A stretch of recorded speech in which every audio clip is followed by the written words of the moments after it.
الحلوين عاملين ايه؟ حابه النهارده افيدكم بمعلوماتي الجميله اللي انتوا طبعا عارفينها. كالعادة صحيت من النوم لقيت الفيديو ده في وشي.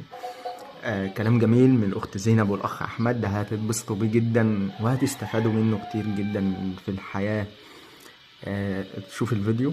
حبايبي الحلوين عاملين ايه؟ حابه النهارده افيدكم بمعلوماتي الجميله اللي انتوا طبعا عارفينها. حابه اقولك ان اي واحده بتفكر تتجوز ما تتجوزيش غير الراجل الطويل. ليه بقى؟ اول حاجه الميزه الاولى ان الراجل الطويل مهما تلبسي هيلز مش هتقدري تطولي. تاني حاجه بقى هتبقي تحسي ان انت بنت وكده، يعني يقدر يشيلك بكل سهوله. يعني بصوا الموضوع عادي جدا، بص ولا حاسس باي حاجه، واقف شبح واقف معانا، اللهم بارك ربنا يبارك لنا في اصلا.